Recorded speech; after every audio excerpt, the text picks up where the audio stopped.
নমস্কার বন্ধুরা, আজকে আমি সয়াবিনের একটা ইউনিক রেসিপি আপনাদেরকে দেখাবো।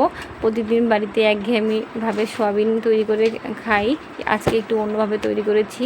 প্রথমে ভালো করে সয়াবিনগুলো আমি ধুয়ে নিয়েছি, তারপর আমি সয়াবিনগুলোকে ভালোভাবে সিদ্ধ বসিয়ে দিয়েছি। ভালো করে সিদ্ধ করে নিয়েছি, নরম করে সিদ্ধ করে নিয়ে আমি শিলনোড়াতে জল ঝরিয়ে নিয়েছি। তারপর আমি সয়াবিনগুলোকে শিলনোড়ায় ভালো করে পেস্ট করে নিয়েছি, পেস্ট করে নেব। তারপর ভালোভাবে পেস্ট করে নেব এবং এর সাথে আমি পেঁয়াজ একটু প্রায় হাফের মতো পেঁয়াজ, রসুন, লঙ্কা ও বেটে নেব, সব একসাথে বেটে নেব। বেটে নিয়েছি সব পেস্ট। দেখতে পাচ্ছেন আমি 4-5 জনের মতো, 4-5 জনের একবার খাবারের মতো এরকম সয়াবিন নিয়েছি। আপনারা যে হিসাবে নেবেন সেই হিসাবে মশলা দেবেন। এখানে আপনাদের ইচ্ছা মতো যে কোনো মশলা ইউজ করতে পারেন, জিরে গুঁড়ো, ধনে গুঁড়ো, তারপর আদা, রসুন, পেঁয়াজ। আবার চাইলে এগুলো নাও দিয়েও নিরামিষভাবেও তৈরি করতে পারেন। আমি এখানে কর্নস্টার্চ ব্যবহার করব এবং একটা ডিম ব্যবহার করব। এখানে আপনারা যদি নিরামিষ তৈরি করতে চান তাহলে আপনারা এখানে কর্নস্টার্চই দিবেন, অন্য ডিমটা বাদ দিবেন, স্কিপ করে নেবেন, তাহলে হবে। আমি এইভাবে এখানে সয়াবিনটা মুইঠার আকারে তৈরি করব। এখানে আমি এখন মশলাগুলো বেটে নেব। দেখতে পাচ্ছেন কয়েকটা কাঁচা লঙ্কা নিয়েছি, আমি কাঁচা লঙ্কা দিয়ে তৈরি করব। একটু কাশ্মীরি লঙ্কার গুঁড়ো দিতে পারেন ইচ্ছা করলে আপনারা, তাহলে কালারটা ভালো আসবে। আমি একটা পেঁয়াজ নিয়েছি, কয়েকটা রসুন নিয়েছি, ছোট একটু আদা নিয়েছি দেখতে পাচ্ছেন, আর একটা টমেটো নিয়েছি গ্রেভির জন্য। এখানে আপনারা চাইলে আলু ইউজ করতে পারেন। আমি এখানে আলু ইউজ করিনি। সয়াবিনের মুইঠাটা তৈরি করবেন, তার মধ্যে একটা আলু ও ক্র্যাশ করে নিতে পারেন, অথবা আলু ভেজেও গ্রেভিটা দিয়ে তরকারিটা মানে সবজিটা তৈরি করতে পারেন। আমি এখানে শুধু গ্রেভির জন্য একটা পেঁয়াজ, একটা রসুন, একটু আদা আর নিয়েছি একটা টমেটো। এগুলো খুব ভালোভাবে বেটে নেব শিলনোড়াতে। আর 4-5টা লঙ্কা দিয়েছি, কাঁচা লঙ্কা। এখানে কোনো আমি গুঁড়ো মশলা ইউজ করছি না, সব বাটা মশলা ইউজ করছি। সব মশলাগুলো আমি শিলনোড়াতে ভালোভাবে বেটে নেব।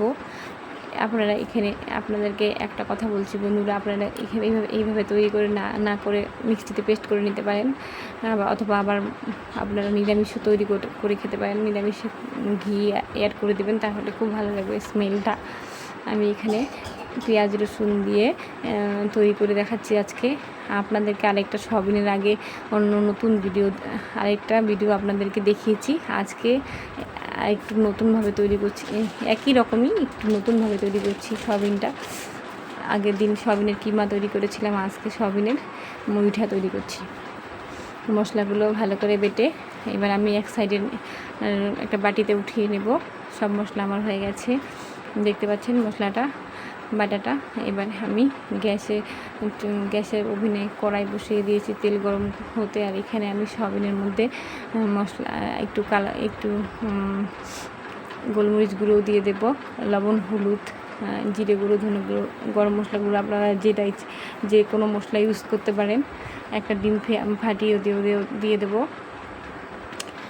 এই সব মশলা, এখানে কোনো পেঁয়াজ কুচি, লঙ্কা কুচি ইউজ করিনি, সব বেটে দিয়ে একবারে ইউজ করি। আর কর্নস্টার্চ দিয়ে দেবো, একটু কর্নস্টার্চ দিয়ে এবার ভালো করে মেখে নেব। কড়াইতে তেল গরম হয়ে গেছে। এবার আমার মুইঠার আকারে সয়াবিনের পেস্টটা ভেজে নেব। মুইঠার আগে আপনারা ইচ্ছা করলে কোপ্তার আকারে গোল গোল করে ভেজে নিতে পারেন। একদম কম আছে ভালোভাবে ভেজে নিতে হবে। কম আছে ভালোভাবে ভেজে নেব, যাতে ভিতরটা ভালো করে হয়ে যায়। এভাবে আমি আস্তে আস্তে সব সয়াবিনের মুইঠাগুলো ভেজে নেব, উল্টে পাল্টে লাল করে ভেজে নেব। তারপর আমি যে মশলাটা গ্রেভির জন্য তৈরি করেছি তার মধ্যে লবণ, হলুদ, জিরে বাটা, ধনে বাটা সব অ্যাড করে, শিলনোড়া ধোয়া জল সব একবারে অ্যাড করে দেব। এখানে আমি কড়াইতে তেল দিয়ে জিরে, দারচিনি, এলাচ, তেজপাতা দিয়ে ভালো একটু লাল হয়ে আসলে ফোড়ন দিয়ে দিয়েছি।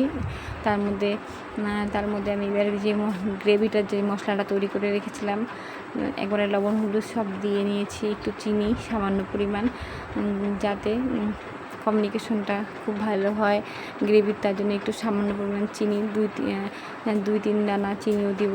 আমি এখানে খুব কম তেল ইউজ করেছি, আপনারা চাইলে আর একটু তেল দিতে পারেন। এবার আমি গরম জল অ্যাড করে দেবো, মশলাটা ভালো করে কষিয়ে নেব প্রায় 3-4 মিনিট। তারপর জল দিয়ে দিয়েছি, গরম জল দিব। তারপর সয়াবিনের মুঠাগুলো দিয়ে দেব, একটু ফুটে আসবে 5 মিনিটের মতো।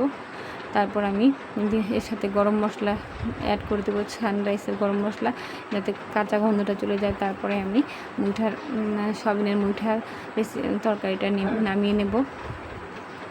আমার রেডি সয়াবিনের মুঠার রেসিপি। এভাবে প্লিজ আপনারা তৈরি করে খেয়ে দেখবেন এবং ভালো লাগলে লাইক, কমেন্ট, শেয়ার করে দেবেন।